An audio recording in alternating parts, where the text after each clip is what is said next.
Hi hello ನಮಸ್ತೆ, welcome to P B ಲೋಕ channel. ನಾವು ಈಗಾಗಲೇ ಹಿಂದೆ SSLC ಮಕ್ಕಳಿಗಾಗಿ ಗಣಿತದಲ್ಲಿ 1 to 7th ಅಂದ್ರೆ ಮೊದಲನೇ ಸೆಮಿಸ್ಟರ್ಗೆ ಸಂಬಂಧಪಟ್ಟಂತ ಎಲ್ಲಾ ಚಾಪ್ಟರ್ಸ್ಗಳ ಮುಖ್ಯಾಂಶಗಳು ಮತ್ತೆ ಅದು ಯಾವ್ಯಾವ ಚಾಪ್ಟರ್ಗಳು ಎಷ್ಟೆಷ್ಟು ಮಾರ್ಕ್ಸ್ಗೆ ಬರುತ್ತೆ ಅಂತ ಹೇಳಿ ಆಲ್ರೆಡಿ ಎಕ್ಸ್ಪ್ಲೈನ್ ಮಾಡಿದ್ವಿ.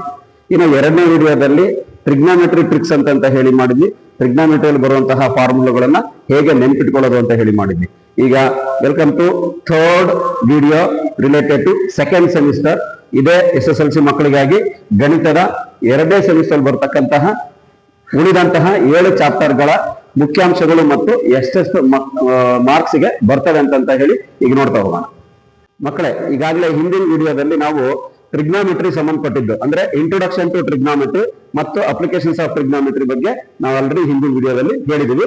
ಇನ್ನೊಂದ್ಸರಿ ಅದನ್ನ ರೀಕ್ಯಾಪ್ಚುಲೇಷನ್ ಮಾಡ್ಕೊಳ್ಳೋಣ. ನೆಕ್ಸ್ಟ್ ಅಂದ್ರೆ 8ನೇ ಚಾಪ್ಟರ್ ಇಂಟ್ರೊಡಕ್ಷನ್ ಟು ಟ್ರಿಗ್ನಾಮೆಟ್ರಿ. ಕನ್ನಡದಲ್ಲಿ ಇದನ್ನ ತ್ರಿಕೋನಮಿತಿಯ ಪ್ರಸ್ತಾವನೆ ಅಂತ ಹೇಳ್ತಾರೆ. ಇದು ಟೋಟಲ್ ಆಗಿ 6 ಅಥವಾ 7 ಮಾರ್ಕ್ಸ್ಗೆ ಬರುವಂತ ಚಾನ್ಸಸ್ ಇರುತ್ತೆ. ಅಂದ್ರೆ 1 ಮಾರ್ಕ್ಸ್ ಇಂದು 2 ಬರುವಂತ ಚಾನ್ಸಸ್ ಇರುತ್ತೆ. ನೆಕ್ಸ್ಟ್ 2 ಮಾರ್ಕ್ಸ್ ಇಂದ 1 ಕ್ವೆಶನ್ ಇರುತ್ತೆ, ಮತ್ತೆ 3 ಮಾರ್ಕ್ಸ್ ಇಂದ 1 ಕ್ವೆಶನ್ ಇರುತ್ತೆ. 1 ಮಾರ್ಕ್ ಇಂದ ಯಾವ್ದು ರಿಲೇಟೆಡ್ ಇರುತ್ತೆ ಅಂತಂದ್ರೆ ನೋಡಿ, ಇಲ್ಲಿ ಬರ್ದಿದ್ದೀನಿ. ತ್ರಿಕೋನಮಿತಿಯ ಅಂದ್ರೆ ಅನುಪಾತಗಳು ಅಥವಾ ರೇಷಿಯೋಸ್ ಅಥವಾ ವ್ಯುತ್ಕ್ರಮ ಅಥವಾ ರೆಸಿಪ್ರೋಕಲ್ ಅಂತ ಹೇಳಿ ಕರಿತೇವೆ, ವ್ಯುತ್ಕ್ರಮಗಳು. ನೆಕ್ಸ್ಟ್ ಆ ಸ್ಟ್ಯಾಂಡರ್ಡ್ ವ್ಯಾಲ್ಯೂಸ್ ಗಳನ್ನ ಹಾಕೋದು, sin 30 degree, sin 60 degree, sin 45 degree, ಇದೇ ರೀತಿಯಾಗಿರ್ತಕ್ಕಂಥ ವ್ಯಾಲ್ಯೂಗಳನ್ನ ಹಾಕಿ ಮಾಡುವಂತದ್ದು 2 ಮಾರ್ಕ್ಸ್ಗೆ ಒಂದು ಕ್ವಶನ್ ಇದ್ದೇ ಇರ್ತದೆ.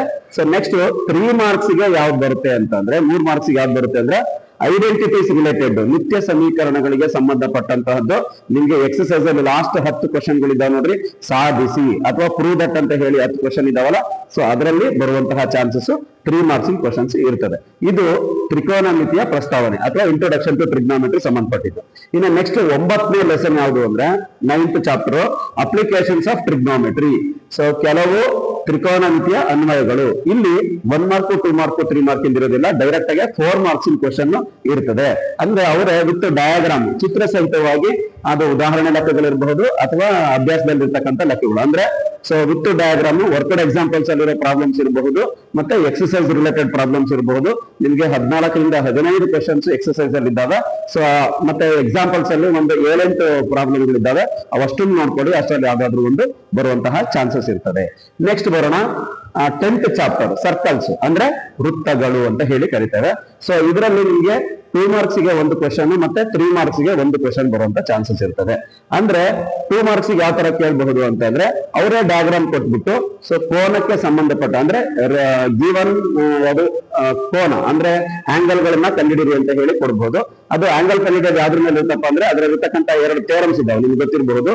ಸೊ ಆ 2 ಥಿಯರಮ್ಗಳಿಗೆ ಸಂಬಂಧಪಟ್ಟಂತಹ ಒಂದು ಚಿತ್ರವನ್ನ ಕೊಟ್ಬಿಟ್ಟು ಅದರಲ್ಲಿ ಆಂಗಲ್ ನ ಫೈಂಡ್ ಔಟ್ ಮಾಡುವಂತಹದ್ದನ್ನ ಅಥವಾ ಕೆಲವು ಪ್ರೂಫ್ಗಳು ಕೊಡಬಹುದು. ಅದು 2 ಮಾರ್ಕ್ಸ್ ಇರುತ್ತೆ. ಇನ್ನೊಂದು 3 ಮಾರ್ಕ್ಸ್ಗೆ 2 ಥಿಯರಮ್ ಇದಾವೆ. ಅದರಲ್ಲಿ 2 ಥಿಯರಮ್ ನಲ್ಲಿ ಒಂದು ಥಿಯರಮ್ ಅಂತೂ ನಿಮಗೆ ಕಂಪಲ್ಸರಿ ಬಂದೇ ಬರುತ್ತೆ, ತುಂಬಾ ಈಸಿ ಥಿಯರಮ್. ಸೊ ಆ 2 ಥಿಯರಮ್ ಅಲ್ಲಿ 2 ಪ್ರಮೇಯಗಳಲ್ಲಿ ಒಂದು ಥಿಯರಮ್ ಅನ್ನ ನೀವು ಕಲ್ತಿದ್ದೆ ಆದ್ರೆ ನಿಮಗೆ ಒಂದು ಫಿಕ್ಸ್ ಇರ್ತದೆ. 3 ಮಾರ್ಕ್ಸ್ ಅಲ್ಲಿ ಒಂದು ಸರ್ಕಲ್ ಥಿಯರಮ್ ಅಲ್ಲಿ ಸರ್ಕಲ್ದು ಒಂದು ಥಿಯರಮ್ ಬಂದೇ ಬರ್ತದೆ. ಓಕೆನಾ? ಸೊ ನೆಕ್ಸ್ಟ್ ಬರೋಣ ಏರಿಯಾ ರಿಲೇಟೆಡ್ ಟು ಸರ್ಕಲ್ಸ್. ಇದು 11ನೇ ಚಾಪ್ಟರ್ ಅಂದ್ರೆ ವೃತ್ತಗಳಿಗೆ ಸಂಬಂಧಿಸಿದ ವಿಸ್ತೀರ್ಣಗಳು. ನಿಮ್ಗೆ ಆಲ್ರೆಡಿ ವೃತ್ತಗಳಿಗೆ ಸಂಬಂಧಿಸಿದ ವಿಸ್ತೀರ್ಣಗಳಿಗೆ ಸಂಬಂಧಿಸಿದಂತಹ ಸೂತ್ರಗಳನ್ನು ನೀವು ಆಗ್ಲೇ ಬಾಯಟ್ ಮಾಡಿರ್ತೀರಾ. So area of a circle ಇರಬಹುದು, ವೃತ್ತದ ವಿಸ್ತೀರ್ಣ ಇರಬಹುದು, ಸರ್ಕಂಫರೆನ್ಸ್ ಪರಿಧಿ ಇರಬಹುದು. So 2πr, area of circle is equal to πr² ಇರಬಹುದು. ಮತ್ತೆ area of sector, theta by 360 degree into πr² ಇರ್ಬೋದು. ಅಥವಾ ಏರಿಯಾ ಆಫ್ ಸೆಗ್ಮೆಂಟ್ ಇರ್ಬೋದು, ಅಂದ್ರೆ ತ್ರಿಜ್ಯಾಂತರ ಖಂಡದ ವಿಸ್ತೀರ್ಣ ಅಥವಾ ವೃತ್ತ ಖಂಡದ ವಿಸ್ತೀರ್ಣಕ್ಕೆ ಸಂಬಂಧಪಟ್ಟಂತದ್ದು 3 ಮಾರ್ಕ್ಸ್ ಕ್ವಶನ್ ಇರುತ್ತೆ. ಸೊ ಫಾರ್ಮುಲಾ ರಿಲೇಟೆಡ್ 1 ಮಾರ್ಕ್ಸ್ ಬರ್ಬೋದು. ಅದು ಈಗ ಹೇಳದ್ನಲ್ಲ, ಸೊ ನಿಮ್ಗೆ ತ್ರಿಜ್ಯಾಂತರ ಖಂಡದ ವಿಸ್ತೀರ್ಣದ ಸೂತ್ರವನ್ನ ಬರೀರಿ ಅಂದ್ರೆ so area of A sector formula ಬರೀರಿ, ಅಥವಾ ಅವರು ನಿಮಗೆ ಸರ್ಕಂಫರೆನ್ಸ್ ಪರಿಧಿ ಕೊಟ್ಬಿಟ್ಟು ಇದ್ರಲ್ಲಿ ರೇಡಿಯಸ್ ಎಷ್ಟು ಆಗುತ್ತೆ ಅಂತ ಕೇಳಬಹುದು. ಈ ರೀತಿಯ ಪ್ರಶ್ನೆಗಳು 1 ಮಾರ್ಕ್ಸ್ ಬರುತ್ತೆ. ಇನ್ನು 3 ಮಾರ್ಕ್ಸ್ಗೆ ಯಾವ್ದಾದ್ರು ಏರಿಯಾ ಆಫ್ ಸೆಕ್ಟರ್ ಅಥವಾ ಏರಿಯಾ ಆಫ್ ಸೆಗ್ಮೆಂಟ್ ಅಂತ ಕೇಳ್ತಾರೆ. ಅಂದ್ರೆ ಕನ್ನಡದಲ್ಲಿ ತ್ರಿಜ್ಯಾಂತರ ಖಂಡದ ವಿಸ್ತೀರ್ಣವನ್ನ ಕಂಡುಹಿಡಿಯಿರಿ. ಇದು 3 ಮಾರ್ಕ್ಸ್ಗೆ ಬರುತ್ತೆ. ಅಲ್ಲಿಗೆ ಇಲ್ಲೇ ನೋಡ್ಕೊಳ್ಳಿ, 3 ಮಾರ್ಕ್ಸ್ಗೆ ಇಲ್ಲೊಂದಿದೆ. ಓಕೆನಾ? ಮತ್ತೆ ಇಲ್ಲೊಂದು ಬರುತ್ತೆ. ಒಟ್ಟು 3 ಮಾರ್ಕ್ಸ್ ನಾವು 9 ಕ್ವಶನ್ಸ್ ಇರ್ತಾವೆ, 9 ಕ್ವಶನ್ಸ್ ಇರ್ತವೆ. ಆ 9 ಅಲ್ಲಿ ಇಲ್ಲೇ 4 ಇದಾವೆ, ಇಲ್ಲೇ 5 ಇದಾವೆ ನೋಡ್ರಿ. ಇಲ್ಲೊಂದಿದೆ 1 2 3 4 5 ಪ್ರಶ್ನೆಗಳು ಇಲ್ಲೇ 3 ಮಾರ್ಕ್ಸ್ ನಾವು. ಓಕೆನಾ? ಮತ್ತೆ ನೆಕ್ಸ್ಟ್ ಚಾಪ್ಟರ್ ಬರೋಣ. 12 ಚಾಪ್ಟರ್ ಯಾವ್ದು? ಸರ್ಫೇಸ್ ಏರಿಯಾ ಅಂಡ್ ವಾಲ್ಯೂಮ್, ಅಂದ್ರೆ ಮೇಲ್ಮೈ ವಿಸ್ತೀರ್ಣ ಮತ್ತು ಘನಫಲ. ಇದರಲ್ಲಿ ಸೊ ಫಾರ್ಮುಲಾ ರಿಲೇಟೆಡ್ ಆಗಿ 1 ಮಾರ್ಕ್ಸ್ ಕೇಳ್ತಾ ಇರ್ತಾರೆ. 1 ಮಾರ್ಕ್ ಇಂದು 2 ಕ್ವಶನ್ಸ್ ಬರುತ್ತದೆ ಫಾರ್ಮುಲಾ ರಿಲೇಟೆಡ್. ಇದರಲ್ಲಿ ಸುಮಾರು ಫಾರ್ಮುಲಾಗಳಿದಾವೆ, ನಿಮ್ಗೆಲ್ಲರಿಗೂ ಗೊತ್ತಿದೆ. ಏರಿಯಾ ಆಫ್ ಇದು ಸರ್ಫೇಸ್ ಏರಿಯಾ ಆಫ್ ಸಿಲಿಂಡರ್ ಇರ್ಬೋದು, ಸರ್ಫೇಸ್ ಏರಿಯಾ ಆಫ್ ಕೋನ್ ಇರ್ಬೋದು, ಸರ್ಫೇಸ್ ಏರಿಯಾ ಆಫ್ ಕ್ಯೂಬ್ ಇರ್ಬೋದು, ಕ್ಯೂಬಾಯ್ಡ್ ಇರ್ಬೋದು, PSA ಇರ್ಬೋದು, ಈ ತರದವೆಲ್ಲ ಸುಮಾರು ಇದಾವಲ್ಲ, ಸೊ ಅದನ್ನ ಕೇಳ್ತಾರೆ. ನೆಕ್ಸ್ಟ್ ಕಾಂಬಿನೇಷನ್ ಆಫ್ ಸಾಲಿಡ್ ಇರ್ತಕ್ಕಂಥವನ್ನ ನಮ್ಗೆ 5 ಮಾರ್ಕ್ಸ್ ಗೆ ಕೇಳ್ತಾರೆ. ನಿಮ್ಗೆ ಗೊತ್ತಿರ್ಬೋದು ಬ್ಲೂ ಪ್ರಿಂಟ್ ಅಲ್ಲಿ 5 ಮಾರ್ಕ್ಸ್ ಗೆ ಒಂದು ಕ್ವಶನ್ ಇರುತ್ತೆ ಅಂತ ಹೇಳಿ. ಆ 5 ಮಾರ್ಕ್ಸ್ ಗೆ ಸಂಬಂಧಪಟ್ಟದ್ದು ಯಾವ ಚಾಪ್ಟರ್ ಬರುತ್ತೆ? ಇದೇ surface area and volume chapter ಬರುವಂತದ್ದು. ಅಂದ್ರೆ ಮೇಲ್ಮೈ ವಿಸ್ತೀರ್ಣ ಮತ್ತು ಘನಫಲದ ಚಾಪ್ಟರ್ ಅಲ್ಲಿ 5 ಮಾರ್ಕ್ಸ್ ಒಂದು ಕ್ವಶನ್ ಬರುತ್ತೆ.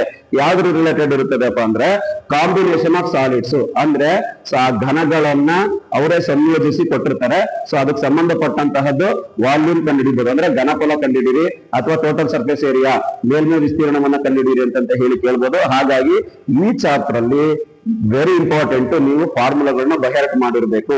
ಯಾವ ಚಿತ್ರವನ್ನ ಕೊಟ್ರೆ, ಯಾವ ಡಯಾಗ್ರಾಮ್ಗೆ ಯಾವ ಸೂತ್ರವನ್ನ ಹಾಕಿದ್ರೆ ಸರಿ ಹೋಗುತ್ತೆ ಅನ್ನೋ ತರದ್ದು ನೀವು ಪ್ರಾಕ್ಟೀಸ್ ಮಾಡಿರ್ಬೇಕು. ಸೊ ಈಗ ಆಲ್ರೆಡಿ ನಿಮ್ಮ ಶಾಲೆಯಲ್ಲಿ ಇರ್ತಕ್ಕಂಥ ಶಿಕ್ಷಕರು ಮಾಡಿಸಿರ್ತಾರೆ. ಮತ್ತೊಮ್ಮೆ ನೀವು ನೋಡ್ಕೊಡ್ರಿ, 5 ಮಾರ್ಕ್ಸ್ ಗೆ ನಿಮ್ಗೆ ಈ ಚಾಪ್ಟರ್ ಬರುತ್ತೆ. ಅದು ಕಾಂಬಿನೇಷನ್ ಆಫ್ ಸಾಲಿಡ್ಸ್. 2 ಕೋನು, ಒಂದು ಸಿಲಿಂಡರ್, ಅದ್ರ ಮೇಲೆ ಒಂದು ಹೆಮಿಸ್ಫಿಯರ್ ಇಡ್ಬೋದು, ಅಂದ್ರೆ ಅರ್ಧಗೋಳ ಇಡ್ಬೋದು, ಅಥವಾ ಒಂದು ಕೋಲ್ ಇಡಬಹುದು. ಈ ರೀತಿಯಾಗಿರ್ತಕ್ಕಂಥವನ್ನ ಕೊಡ್ತಾರೆ. ಸೊ ಮುಂದಿನ ವಿಡಿಯೋದಲ್ಲಿ ಅದರದ್ದು ಕೂಡ ನಾನು ನಿಮಗೆ ಕೆಲವು ಲೆಕ್ಕಗಳನ್ನ ಮಾಡಿ ತೋರಿಸ್ತಾ ಹೋಗ್ತೀನಿ. ಓಕೆನಾ? ನೆಕ್ಸ್ಟ್ 13ನೇ ಚಾಪ್ಟರ್ ಸ್ಟ್ಯಾಟಿಸ್ಟಿಕ್ಸ್, ಅಂದ್ರೆ ಸಂಖ್ಯಾಶಾಸ್ತ್ರ. ಸೊ ಈಗ ಆಲ್ರೆಡಿ ಹಿಂದೆ ನಿಮ್ಗಿತ್ತು ಆ ಸಂಖ್ಯಾಶಾಸ್ತ್ರದಲ್ಲಿ ಮೀನ್, ಮೀಡಿಯನ್, ಮೋಡ್ ಬಗ್ಗೆ. ಅದು ಅನ್ಗ್ರೂಪ್ಡ್ ಡಾಟಾದಲ್ಲಿ ಕಲ್ತಿದ್ರಿ ನೀವು, ಹೌದಾ? ಸೊ ಈ ಒಂದು SSLC ಅಲ್ಲಿ ನೀವೇನ್ ಮಾಡ್ತಿದ್ದೀರಾ, 10th ಸ್ಟ್ಯಾಂಡರ್ಡ್ ಅಲ್ಲಿ ಗ್ರೂಪ್ಡ್ ಡಾಟಾ ಮೇಲೆ ಕಲಿತಾ ಹೋಗ್ತೀರಾ. ಸೊ ಅಂದ್ರೆ ಅದೇ ಮೀನು, ಮೀಡಿಯನ್, ಮೋಡ್ ಅನ್ನ ಗ್ರೂಪ್ಡ್ ಡಾಟಾ ಮೇಲೆ ಕಲಿತೀರಾ. ಸೊ ಇಲ್ಲಿ 4 ಮಾರ್ಕ್ಸ್ ಇರುತ್ತೆ ನೋಡಿ. ಒಂದು 1 ಮಾರ್ಕ್ಗೆ ಇರುತ್ತೆ, ಇನ್ನೊಂದು 3 ಮಾರ್ಕ್ಸ್ ಇರುತ್ತೆ. 1 ಮಾರ್ಕ್ಗೆ ಯಾವುದು ಫಾರ್ಮುಲಾ ರಿಲೇಟೆಡ್ ಇರ್ತದೆ. ಸೊ ಅಥವಾ ಒಂದು ಚಾರ್ಟ್ ಅನ್ನ ಕೊಟ್ಬಿಟ್ಟು ಆ ಚಾರ್ಟ್ ಅಲ್ಲಿ ಕ್ಲಾಸ್ ಇಂಟರ್ವಲ್ ಅನ್ನ ಕೊಟ್ಬಿಟ್ಟು ಆ ಕ್ಲಾಸ್ ಇಂಟರ್ವಲ್ ಮೀಡಿಯನ್ ಕ್ಲಾಸ್ ಯಾವುದು, ಆ ಮೀಡಿಯನ್ ಕ್ಲಾಸ್ ಅಲ್ಲಿ ಅಪ್ಪರ್ ಲಿಮಿಟ್ ಯಾವುದು, ಅಥವಾ ಮೀಡಿಯನ್ ಮೋಡ್ ಕ್ಲಾಸ್ ಯಾವುದು, ಈ ರೀತಿಯಾಗಿ ಕೇಳೋದು 1 ಮಾರ್ಕ್ಸ್ ಇಂದು. ಈಗ ಆಲ್ರೆಡಿ ನೀವು ಯಾವುದು ಮಾಡೆಲ್ ಕ್ವೆಶ್ಚನ್ ಪೇಪರ್ಸ್ ಗಳಲ್ಲಿ ಇಲಾಖೆಯವರು ಬಿಟ್ಟಿರ್ತಕ್ಕಂಥ ಮಾಡೆಲ್ ಕ್ವೆಶ್ಚನ್ ಪೇಪರ್ಸ್ ಅಲ್ಲಿ ಆ ಕ್ವಶನ್ಸ್ ಗಳನ್ನ ನೋಡಿದೀರಾ. ಇನ್ನ 3 ಮಾರ್ಕ್ಸ್ ಇಂದ ಯಾವುದು ತುಂಬಾ ಈಸಿ, ಮೀನ್, ಮೀಡಿಯನ್, ಮೋಡ್ ಇರೋದು 3. ಆ 3ರಲ್ಲಿ 2 ಕೊಡ್ತಾರೆ, ಚಾಯ್ಸ್ ಇರುತ್ತೆ. ತುಂಬಾ ಇಂಪಾರ್ಟೆಂಟ್ ಇದು. 3ರಲ್ಲಿ ನೀವು ಮೀನ್, ಮೀಡಿಯನ್ 2ರಲ್ಲಿ 1 ಕಲ್ತ್ರು ಸಾಕು. ಮೀನ್, ಮೀಡಿಯನ್, ಮೋಡ್ 3ರಲ್ಲಿ 2 ಕಲ್ತ್ರು ನಿಮಗೆ 3 ಮಾರ್ಕ್ಸ್ ಬರುತ್ತೆ. ಇಲ್ಲಿ ಯಾಕೆ ಅಂತ ಹೇಳ್ತೀರಾ? ಚಾಯ್ಸ್ ಇರುತ್ತೆ. ಇಲ್ಲಿ ಮೇಲಿನ ಕ್ವಶನ್, ಕೆಳಗಿನ ಕ್ವಶನ್ ಮಧ್ಯದಲ್ಲಿ ಆರ್ ಅಂತ ಕೊಟ್ಟಿರ್ತಾರೆ. ಅಥವಾ ಅಂದ್ರೆ ಏನು, ಅವರು ಮೀನ್, ಮೀಡಿಯನ್ ಕೊಟ್ಟಿರ್ತಾರೆ. ನೀವು ಯಾವ್ದು ನಿಮ್ಗೆ ಸುಲಭವಾಗಿದೆಯೋ ಆ ಲೆಕ್ಕವನ್ನ ಬಿಡಿಸಬಹುದು, ಆ ಲೆಕ್ಕವನ್ನ ಮಾಡಬಹುದು. ಹಾಗಾಗಿ 3 ಮಾರ್ಕ್ಸ್ ಗೆ ಮೀನ್, ಮೀಡಿಯನ್, ಮೋಡ್ ಅಂದ್ರೆ ಸರಾಸರಿ, ಮಧ್ಯಾಂಕ ಮತ್ತು ಬಹುಲಕ, ಈ 3ರಲ್ಲಿ 2 ಕಲ್ತಿರೋದು ಕೂಡ ಇದರಲ್ಲಿ 3 ಮಾರ್ಕ್ಸ್ ಗೆ ನೀವು ಈಸಿಯಾಗಿ ತಗೋಬಹುದು. Next last chapter but not least. So 14ನೇದು ಅಂದ್ರೆ 14th ಚಾಪ್ಟರ್ ಪ್ರಾಬಬಿಲಿಟಿ, ಅಂದ್ರೆ ಕನ್ನಡದಲ್ಲಿ ಸಂಭವನೀಯತೆ ಅಂತ ಹೇಳಿ ಕರೀತಾರೆ.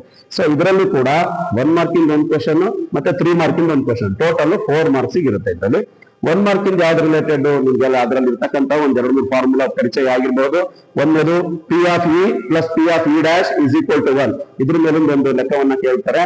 ಸೊ ಅಥವಾ P of E is equal to N of E divided by N of S, ಅದ್ರ ಮೇಲೆ ಒಂದು ಕೇಳ್ಬಹುದು. ಸಿಂಪಲ್ ಆಗಿರ್ತಕ್ಕಂಥದ್ದನ್ನ ಈ 1 ಮಾರ್ಕ್ ಅಲ್ಲಿ ಕೇಳ್ತಾರೆ. ಇನ್ನು 3 ಮಾರ್ಕ್ಸ್ ರಿಲೇಟೆಡ್ ಈಗ ಆಲ್ರೆಡಿ ನಿಮ್ಗೆ ಹೇಳ್ಕೊಟ್ಟಿರ್ತಾರೆ ಸ್ಕೂಲ್ಗಳಲ್ಲಿ.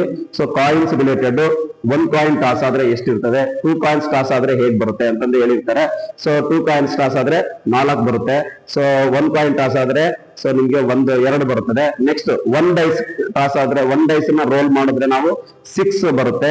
2 ಡೈಸ್ ನ ರೋಲ್ ಮಾಡಿದ್ರೆ 36 NF ಬರುತ್ತೆ. ಸೊ ಅದೇ ತರ ಕಾರ್ಡ್ಸ್, ಪ್ಯಾಕ್ ಆಫ್ ಕಾರ್ಡ್ಸ್ ಗಳ ಬಗ್ಗೆನೂ ಹೇಳ್ತಾರೆ. ಈ ರೀತಿಯಾಗಿರ್ತಕ್ಕಂಥದ್ದು, ಅಥವಾ ಒಂದು ಚೀಲದಲ್ಲಿ, ಒಂದು ಬ್ಯಾಗ್ ಅಲ್ಲಿ so blue marbles, green marbles, white marbles, ಈ ತರದ್ ರಿಲೇಟೆಡ್ ಇರ್ಬೋದು. ಈ ತರದ ಕ್ವಶನ್ಸ್ ಎಷ್ಟು ಮಾರ್ಕ್ಸ್ ಬರುತ್ತೆ? 3 ಮಾರ್ಕ್ಸ್ ಬರುತ್ತೆ. ಅದು ತುಂಬಾ ಸುಲಭವಾಗಿರುತ್ತದೆ, ತುಂಬಾ ಈಸಿ ಫಾರ್ಮುಲಾ ಇದೆ. ಹಾಗಾಗಿ ಅದನ್ನ ಮಾಡೋದ್ರಿಂದ ಅದನ್ನ ಪ್ರಾಕ್ಟೀಸ್ ಮಾಡ್ರಿ. 3 ಮಾರ್ಕ್ಸ್ ಒಂದು ಕ್ವಶನ್ ಇರುತ್ತೆ. ಇದರಲ್ಲಿ ಟೋಟಲ್ ಆಗಿ 4 ಮಾರ್ಕ್ಸ್ ಇರುತ್ತೆ. ಸೊ ಇದಿಷ್ಟು ಕೂಡ ಸೆಕೆಂಡ್ ಸೆಮಿಸ್ಟರ್ ಅಲ್ಲಿ ಬರುವಂತಹ ಇಂಪಾರ್ಟೆಂಟ್ ಕ್ವಶನ್ಸ್ಗಳು ಜೊತೆಗೆ ಸೊ ಮಾರ್ಕ್ಸ್ಗಳು. ಓಕೆನಾ? ಸೊ ಇಷ್ಟನ್ನ ನಾವು ಈ ವಿಡಿಯೋದಲ್ಲಿ ನೋಡ್ಬೋದು.